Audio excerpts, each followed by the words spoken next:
Welcome to the Longevity Lab, sponsored by GoodDoctors.Health. This podcast is all about helping high-performing leaders maximize their health, stay sharp, and function at their best for as long as possible. We go beyond the typical health advice to uncover real-world strategies that work, not just in studies, but in your daily life. Today, we're tackling a foundational topic: how to get the best sleep of your life. If there's one thing that can transform your energy, mental clarity, and longevity, it's sleep. Forget the quick fixes. This episode is about real, lasting solutions to help you wake up refreshed and ready to perform at your highest level. So whether you're struggling with sleep for years or just want to optimize your rest, stay tuned. I promise you'll hear strategies that go beyond the usual advice, things you haven't heard before, at least not in the way we're about to explore them today. Let's dive in. Hello and welcome. I am Dr. Jae Hitson, and this is the Longevity Lab, sponsored by GoodDoctors.Health. Today, we are talking about how to get the best sleep of your life. This is one of my favorite topics because people ask all the time, if I only could do one thing, if there's, just a handful of things that were going to make the biggest difference for me, for my life, my energy, and, all of those different things.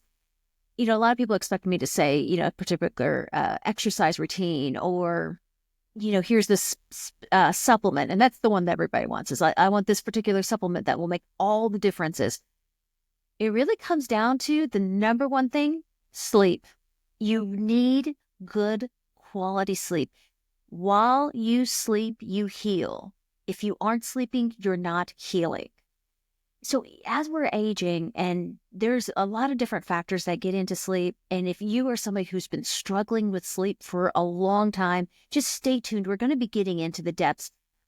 And I want to be very, very clear. My point with this podcast is not to reiterate the same old tired things that you've heard a million different times. I want to bring you the things that make a real difference, but you probably have not heard of, at least not in the way that we're going to be diving in. And furthermore, I really want to get into what is working in the real world. There's all kinds of research and there's all kinds of studies, and I love all of that, and I find it all incredibly fascinating. But if it's not working for you, if it's not making a difference in your life, well, then what's the point? And when you're working with real people, you find that a lot of the different take this, do this, and all of that. It's all fascinating and all very interesting, but it only works for a very small percentage of the population. My major goal with this podcast is that if you are struggling with sleep, that you get hope, you get answers, and that you can enjoy that amazing, beautiful, restful, wake up in the morning, ready to face your day kind of sleep. One of the first questions people ask is, how much sleep do you need? The answer is, you need as much sleep as stress to overcome from the day. So, and I really do love that. Forget about 8 hours. If you lead a very stressful life, you are going to require more than the average person as far as sleep goes. If you have a very physically stressful life, so if you are somebody who is like an athlete. Athletes require more sleep because their bodies have to heal more. So if you're in one of those seasons where life is super stressful, your body may be asking for more rest than what you're used to. Just allow it. You are healing while you're sleeping. So ergo, if you're in a really difficult situation, well, yeah, you're not sleeping your life away. You're not running away from the problems. You're just recalibrating and just allow yourself what it needs. Now, some of you, that is 8 hours it's a good round number, but it's not true for everybody. There are some people who function beautifully and wonderfully on 6 hours. And then there's a lot of individuals who, because of some different situations, they do require a little bit more. But as a general, you should be able to be within that 8 hour range. But don't get upset if, you're a 7.5 hour person and you feel like you're missing out on something. There's no FOMO here. whatever your body is indicating, that's what you need. And for what it's worth, every so often, allow yourself the luxury of waking up naturally. If you're somebody who is always using the alarm clock, every so often, you need to know, like, okay, what's your body's real cycle? What is it really demanding? And I know when you have small kids, that's a different story. I'm talking about people who actually get to choose their sleep cycles. With that said, that's one of the where I became really fascinated by the topic of sleep. Whenever I had two kids 14 months apart. So essentially what that comes out to be is I didn't sleep for like 3 straight years because between one or the other and in the various sleep cycles, you just didn't get full nights rest. And then that started a horrible pattern from there on, just because of work stress and, traveling and all of these other factors. And it was one of those things where, yeah, it doesn't, you're fine for, a few years, but whenever you're starting to look at a decade of bad sleep, that's when it starts to really take its toll. And I'm going to get into in a little bit some of the things that really just made all the difference in the world for me. Before I get into some of those things, because for me, the simple things didn't work. Now, many of you know melatonin. Melatonin is fantastic. A lot of people use melatonin. Most of you, if you're listening to this or watching this, and you probably already tried melatonin. Just about everybody's heard of it, knows about it. There's so many people with the gummies sitting right next to their bedside table. Yeah, that's great if it works for you. Magnesium, another one. It's working fantastic for a lot of individuals. And again, if it's working great for you, congratulations. That's awesome. If you haven't tried it, it's wonderful. Give it a shot. Those of you who have already been down the whole sleep apnea path, that has helped a lot of individuals. But there's some of you who are like, no, that didn't work for me, or that's not my problem. So, again, I'm talking to those of you who've already gone through a lot of the obvious things. And of course, like sleep hygiene, all of those things that you're not supposed to do right before bed. There's a lot of us who should not exercise right before bed. It winds us up. You can stop the caffeine. Definitely, about 2 p.m. for those of you who have difficulty. Stop hydrating about 6 to 7 p.m. Getting up and going to the bathroom. That's one of the things that interrupts certain individuals. Those basics of sleep hygiene. And again, you can do a quick Google search. You can go through, see where you may be offending the sleep hygiene checklist, and take those things out. Now, another one that you may run into is also for those, especially women who are in menopause, night sweats. Now, that's a whole different topic and a category. I'll get into hormones, before we get down here. So those are all of the traditional things that you can be trying. Those who still struggle, in spite of all of that, consider fight or flight. And is it robbing your rest? So fight or flight is that part of your autonomic nervous system where you are staying in this heightened nervous state. And when you're in fight or flight, you are not resting. Your body is not winding down. And the opposite side of fight or flight is rest and digest. So a lot of the individuals who fit into this category, they also have a lot of digestive issues. And you know it. If you have digestive issues, you feel it, you know it. Things are just not working. So if you are one of those where your mind is racing at night, you have digestive issues, and you're also dealing with poor quality sleep, then we need to look into how do we offset that fight or flight. There's a lot of different things that you can be doing, and it's a lot about relaxation techniques. I will say, just simple things like reading, breath work exercises, and having just a very relaxing rhythm about the, 60 to 90 minutes before it's time to lay down. That's a huge, huge part of it. But I want to go a step further than those things. When I was struggling with sleep, and it was really at a time when I was doing a lot of traveling for work. So, I was getting on planes and different time zones and in different beds and different hotel rooms. And, so it was always a different scenario. You felt like, you just always felt like, I feel like I was always a stranger in my own environment. And there'd be just different noises, and some places were too light and all of that. And it was really weighing on me. And I needed to find a way and let's add this to the equation, while you're on these work trips, I mean, it's just, they're go, go, go. And you're just so overly stimulated. It was hard to get it to all kind of calm down, especially, when it's time to go to sleep.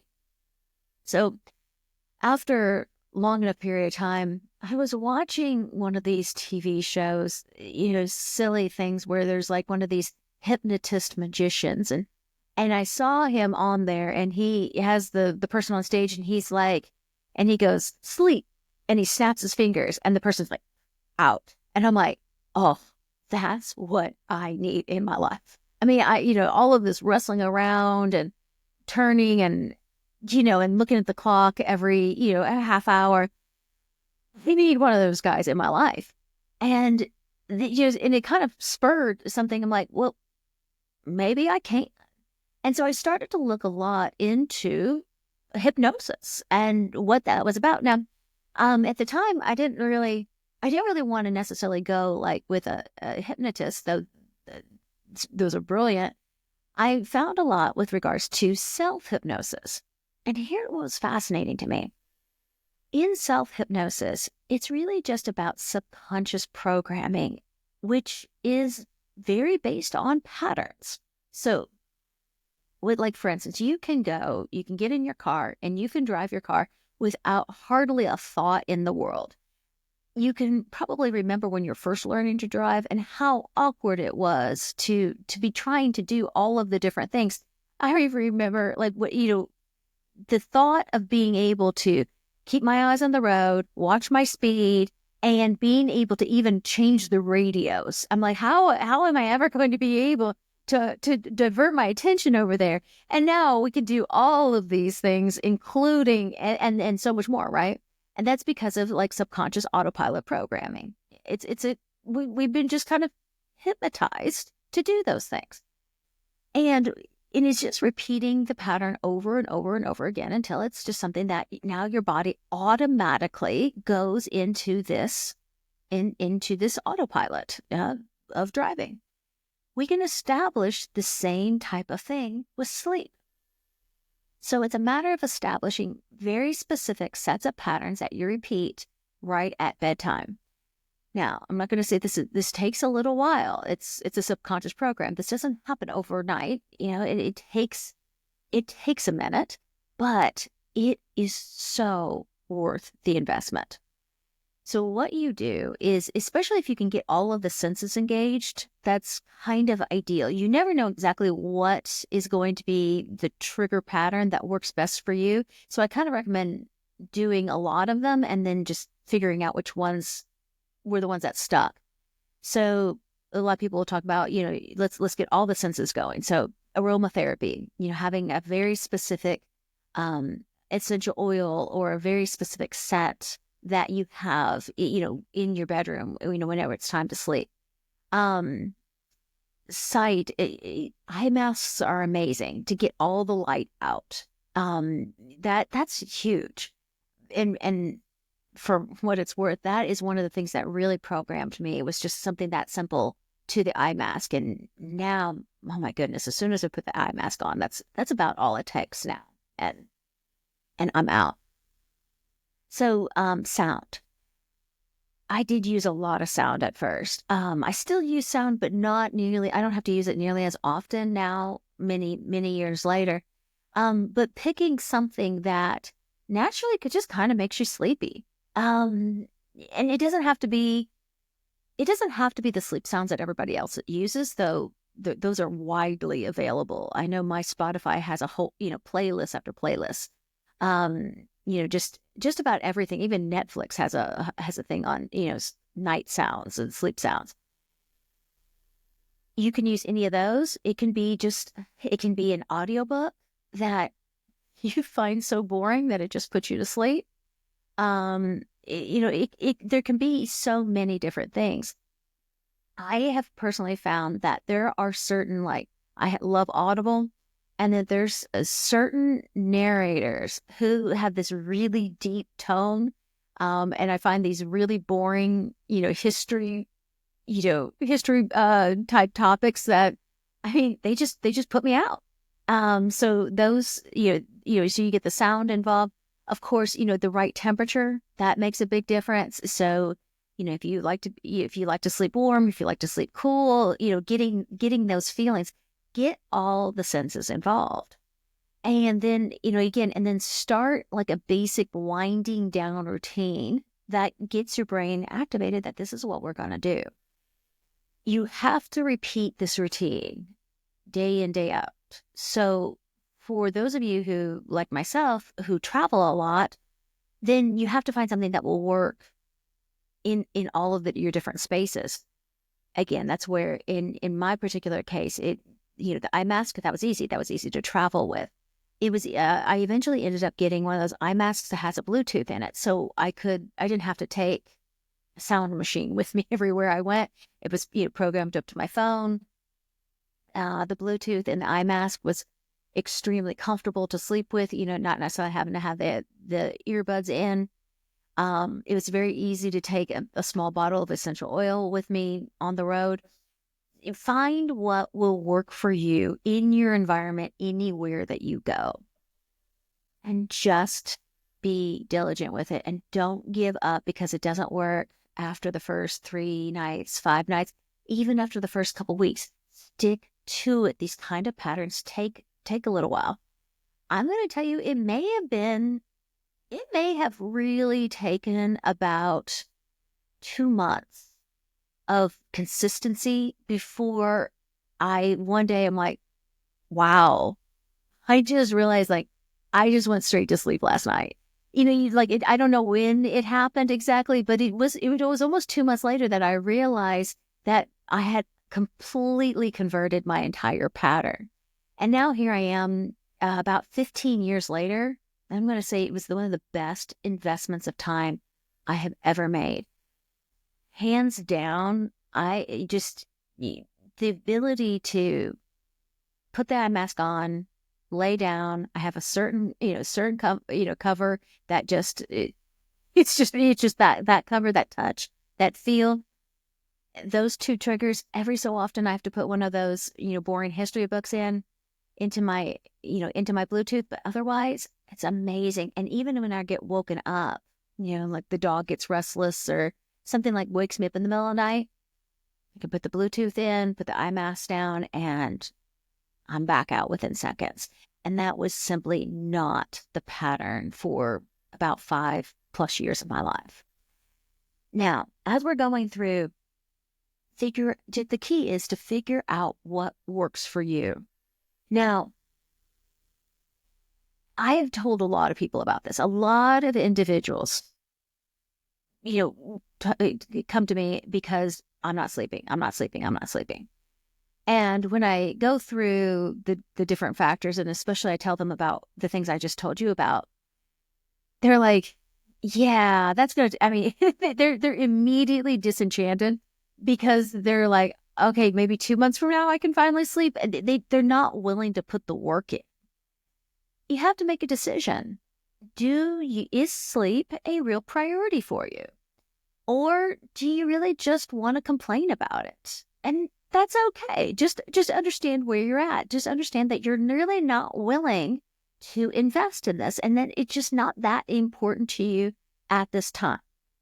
But if it is something that you're like, I know this is one of the keys for me to feeling like myself again, it's so worth it. And like I said, you may not even see it after a couple weeks, But if you stick to it, the body will eventually adapt the new patterns. Now, there are absolutely physiological factors that contribute to poor sleep. And there are even more mental factors. But if you're going to get lasting results, it's the behavioral ones that really make the difference. So one of the things that I've run into is like people who at first the sleep apnea machine is working, but then it's obviously still functioning, but you're not getting the restful sleep. Well, that's because we didn't change all the behavioral patterns. We just intervened. Some people say, yeah, I used to use melatonin, or that used to work, or magnesium was working, but now it's not. That's one of the things that we're seeing. Again, back to the behavioral patterns are going to override a lot of physiological factors. So that's why I don't get into those first and foremost. Now, with that said, there is one physiological factor that I absolutely have seen it contribute to poor quality sleep and then make a huge transition. And that is your hormones. Your hormones could be the key to the best sleep of your life.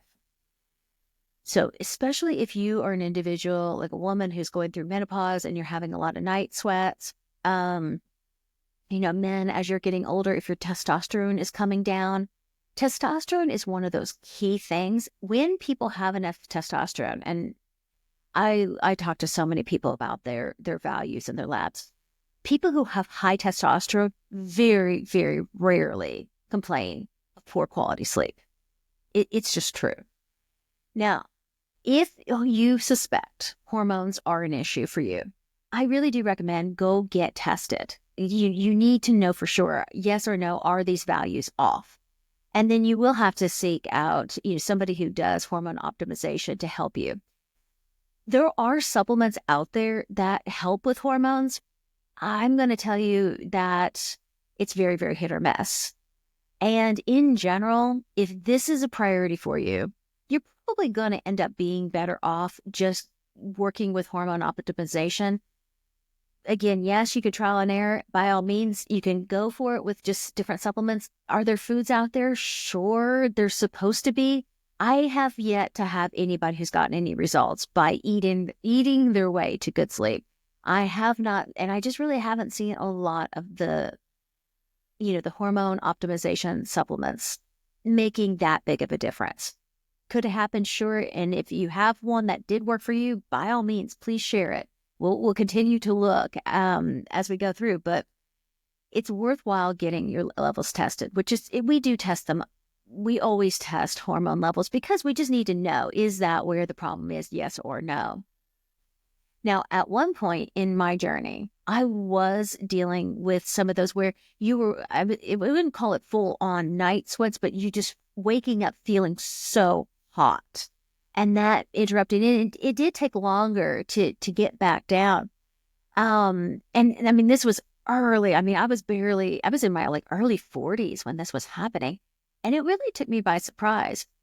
And that's whenever I had heard about hormone optimization and went ahead and, got tested and found out my testosterone was extremely low.